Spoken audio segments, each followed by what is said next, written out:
Hey guys, Station X here, and today we're going to be taking a look at the Persona 5 Royal Phantom Thieves edition. Now, as many of my friends know, I'm very big on Persona 5 specifically. I have dabbled in the other games, but this is the one that got me into the series, as well as probably a lot of other people, considering this is the most popular Persona game of the series. It had the original Persona 5, then of course it spawned the Royal Edition, and it also had an animation, which people may or may not like. It spawned spin-offs, both on the 3DS and one on the Switch. That was also available on PS4, but I bought mine for Switch. And overall, it's just a very good game. It's an RPG game, which is not something I'm very good at a lot of the times. This is the one that kind of changed my opinion on RPGs. I was always ew on RPGs. I didn't really like them because I was just not very much into it. This was the sole exception. So, without further ado, let's just get right into this unboxing now. As you can see, you got this really nice cover of just all the characters. It's just very nice artwork. You got the main confidants here, and of course you got the jailers, or like the wardens, you could say. Like you got your persona right here, and of course we got the main star here, Joker, as well as the new character Kasumi. And right here it even shows you what you can get in this collector's edition. Get the Joker mask with stand, a steelbook, a soundtrack, an art book, a collector's box. This is just part of the deal, I guess. And then the dynamic PS4 theme. Now, of course, you could play this on PS5, and I, really wish that they kept the themes and stuff, because I owned the Steelbook edition before this, and so that one also just came with the theme as well. And I love that theme. It's so nice. It's such a really good background for the PS4. It was just so pretty looking. Of course, you get the side view, which actually shows all the things you're going to get. Then you get the back of it, a much closer view of it. You get screenshots of the game right here. And then the other side's the same thing. Top right here. And that is pretty much, it's very shiny. It's very shiny. And we're just going to slide this up. We got more artwork of the characters. And you're going to notice she's very much prominently shown throughout this thing and throughout the game as well. Well, actually, that's not true necessarily. There is a bit of a spoiler warning past this part, because for certain aspects of things I'm going to have to explain. But yeah, like, she doesn't really appear in a lot of the, original story parts, because this is the Royal Edition. It just kind of is an enhanced version of the original Persona 5. So you don't really get, she doesn't really show up in most of the big important parts of the original story. You could clearly tell where she was cut in. Same thing with some of the other new characters that they did. It's not till you get to like the third semester where she's really like prominently shown and used and all this other nonsense, which is a shame. I wish she was involved more. They added more scenes to it where she's included, stuff like that. But I mean, I get it, I understand, and while that doesn't bother some people, that's just kind of my opinion. It doesn't make it a bad game or anything. I just wish she was more in the story compared to just this little bit that they added on. But that's just me. Then of course we're gonna just slide this open right here, and here we have the first thing we see is the steelbook. This is a really, really nice steelbook, nice and shiny. Got this really nice red going on. His eyes are really nice and red, which is nice. You see his famous mask. And of course, here's another side of all the characters. They really like having shots with all the different characters on it, which is nice. I love the characters on them. I think Persona has like the best type of character storytelling, in my opinion. It's just one of my favorite games on the PS4, honestly. And so you also, another thing that is kind of falling out of style for Steelbooks for whatever reason, just having the name on the spine. There are quite a few games that don't have that, like this. They don't put the name on there, which really bothers me. And then here's the game itself, very nice. And you get a little card of Joker, which is very cool as well. I don't even think that was advertised on there. It's just there. And then of course, this is the code for the theme. I already used it, so I mean. But now moving on to the next part of it. Here we have the soundtrack.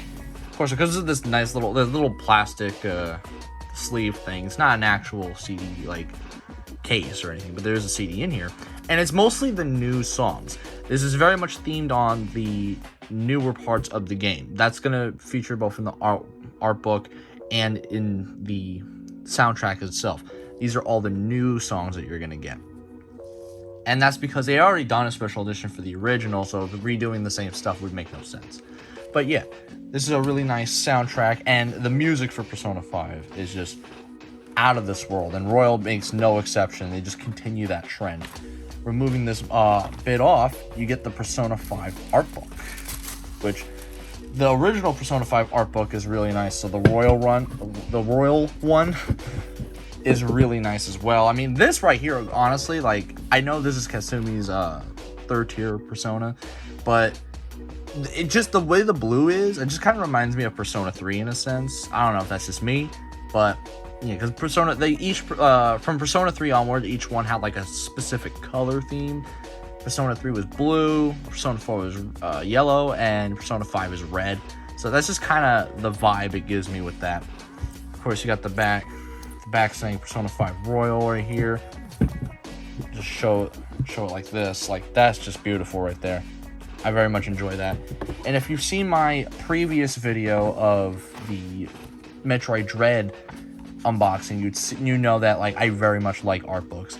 It really gives you an idea of what they were going for with some of these characters. Now, of course, with some of these new characters, they didn't do any, like, oh, what did they look like beforehand? They just added the new stuff. So, like, their winter outfits, their third tier personas, and stuff like that. You know, you get a bunch of that going on. It's really just showcasing the new stuff. That's really it. Skipping forward a little bit. You got Goro Akechi. Everybody loves him. Here we have the new character, Kasumi, which she's just very prominently featured throughout this art book, just because she's the really one of the only few new characters they added. So this would be the only time where they could really show off, like, early designs of the character. Just like screenshots from the game as well. Then you have the two other characters. You have the Doctor and you have Yosei, which I actually like him out of all three characters the most, just because he's in Mementos, and he's just throughout Mementos, and he doesn't feel like he was just slapped in there, at least to me. Like, the Doctor and Katsumi are always, like, feel like they were just, I don't know, just like, you would know that these weren't in the original when you see them and stuff. So they very much feel like they were slapped in there, at least to me. That's just my opinion on it. But you just have some of the other characters in their winter outfits. This is that third semester being during the winter time. And you have this other character, which is technically new, but technically not. And then you also have images of, because they used to have in Persona 5, like, just one still, and they have different facial expressions of that, but the still it'd be this general shape. Like with her, for instance, Futaba, she would have like this general just pose, and then her face would change depending on her mood and whatever when she's talking. But they added different stills and stuff for each of the characters, so they have like more than one. Some of them still only have one, like some of the more, insignificant characters or just like one-offs don't really have more than one. But like, as you can see, also just Kasumi's just shown off more here. You can see all the different ones. And again, here's the other characters as well.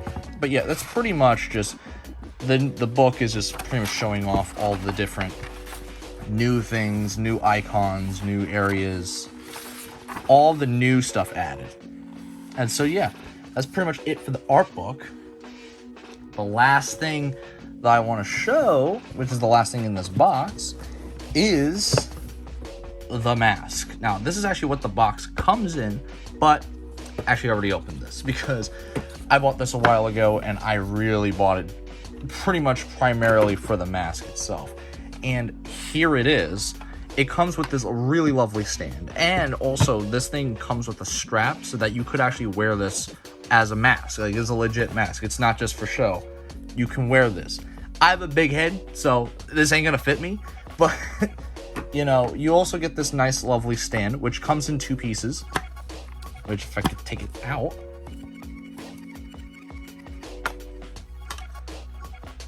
which comes in 2 pieces. You have the actual piece that it stands on, which is this clear plastic, and then you have this piece right here, which has a lovely image of Joker and Kasumi, and that's pretty much it. It's this nice lovely red with the logo on it, and you just slide it in like this, and then there you go. This is how it stands, and then you just put the mask where the 2 grooves are, and then you have the mask going from corner, like corner to corner, side to side, having both characters being on either side, and it is just really lovely. And this mask you see throughout the game is a very important part of Joker's character, so to have this there is just kind of nice. I know the previous one they had like this backpack and some other stuff I forgot, but I just really like the way this mask is. Some people might argue that this one isn't, this special edition is not as nice as the other one, but I mean, hey, like this right here is the sole reason why I paid for this. So other than just the art book, I mean, I like the art book too, but I already had the steel book, so that part didn't really appeal to me too much. It was really this, like, this was like the main thing. So I know it's probably a lot more expensive now on Amazon and eBay. I believe it's like around the $200 to $300 range if you look it up now. This was really hard to find, and this came out in the early days of this, you know, of what's going on. So it was very hard to get a hold of, so that with all those combinations making it really expensive, I was luckily able to get it fairly early, so I didn't have to pay a lot extra. I just paid about maybe 10-20 bucks more. But that'll pretty much be it for today. I've been Station X, and I hope you guys have a wonderful day.